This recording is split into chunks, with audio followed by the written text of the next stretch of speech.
taken them down. I think they, as Mayor Strickland said, they were going to follow the law, and they didn't.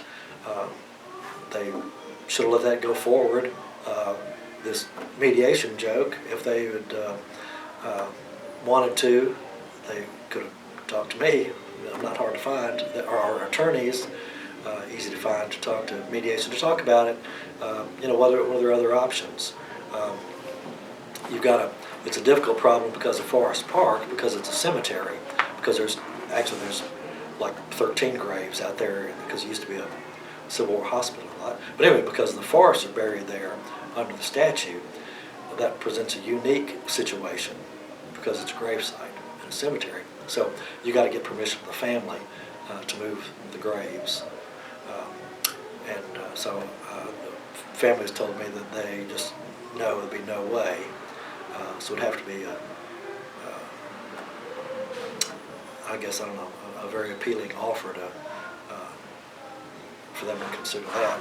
The Jefferson Davis statue, he was just taken down just because he had Confederate history, which is ridiculous. He lived in Memphis for 9 years. He was president of an insurance company here in Memphis. Was helping to rebuild the city after the war. He'd been a U.S. Senator. He'd been the U.S. Secretary of War. He was in the U.S. Army during the Mexican War. I mean, he had a great history of service to the country before the Civil War. And so just to take it down because he happened to was a president of the Confederacy as well, is wrong. There's a lot to learn from that. And then poor Harvey Mathis, the third one, was a Memphian, editor of the Memphis Appeal, the Daily Appeal used to be, which was before the Commercial Appeal, and was just an officer in the Confederate Army as a war correspondent. You know, what did he do? Nothing. But it's often been said, you know, that people who were members of the Confederacy, they lost the war. They should get over it. Okay. What is your response, to that, saying, it's done, they were traitors and they shouldn't be remembered? So no, they weren't traitors.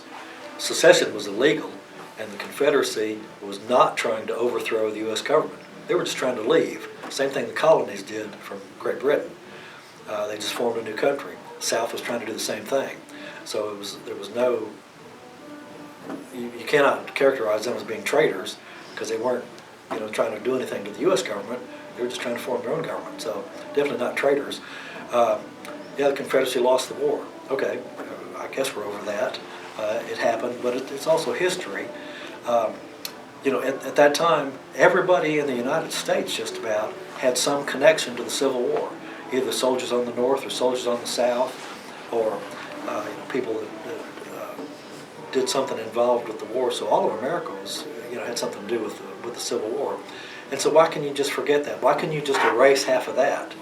So if you go to read your history book, it said the Union soldiers fought against somebody. Well, that doesn't teach you a thing. Why did the South secede? Why did the North want to keep them in?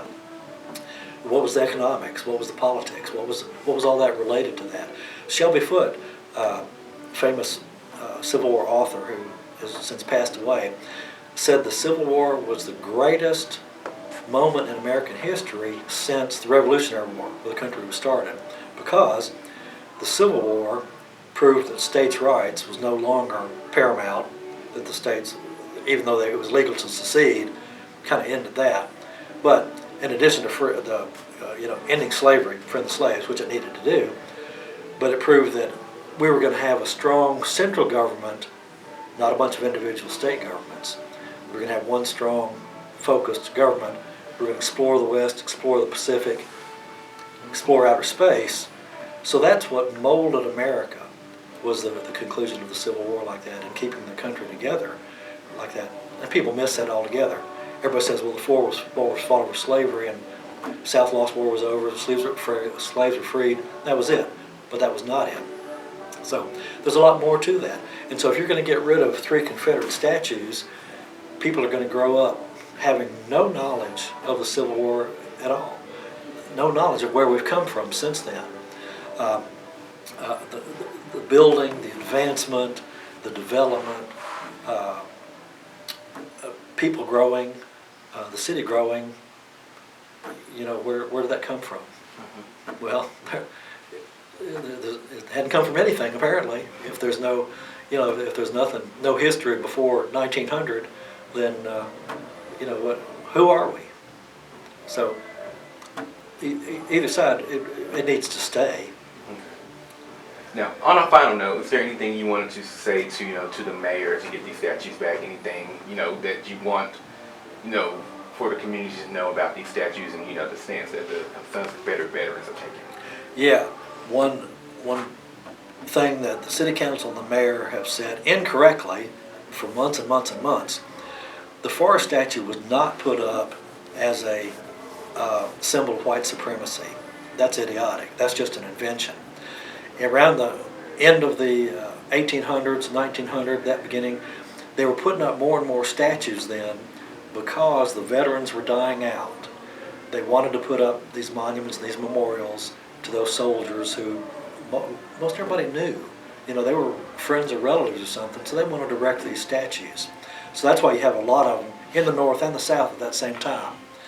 And the mayor says, well, that's a response to Jim Crow laws. Well, no. Jim Crow started in 1880 in Indiana, not here. So it had nothing to do with Jim Crow laws, nothing to do with white supremacy. It was to honor the veterans that fought, that were dying out. And also, the South was so devastated after the war, they didn't have the money. It took them that long, 50 years, to save up money to be able to put up monuments.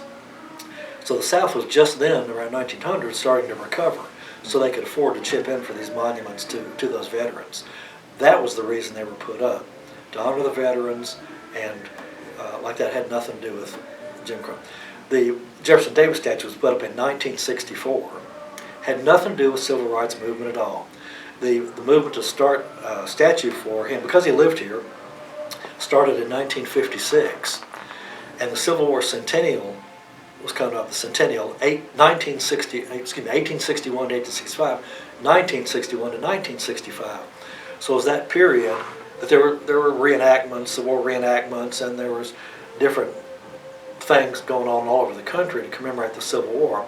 And during that period, 1961 to 1965, people were also putting up monuments. And so Memphians, it took them about 7 or 8 years to raise the money to put up the Jefferson Davis statue. So it was put up in 1964 as part of the Civil War centennial. Had nothing to do with civil rights movement at all. It was purely historical monument. And so that's one of the things that the city council mentioned, that it was a protest against civil rights. Well, no, it wasn't. It had nothing to do with civil rights. Just a historical monument. So people are getting these misconceptions, and they're getting where they're saying they don't like these monuments for this or that wrong reason, and so then you have people sneaking in the park at night and tearing them down, and that's just completely wrong. And I would say to the mayor that that's completely wrong to tear down statues. That something else should be done. Put up educational plaques, educational markers. Enhance the parks. Add to our history. Don't tear it up. Okay. All right. Thank you so much.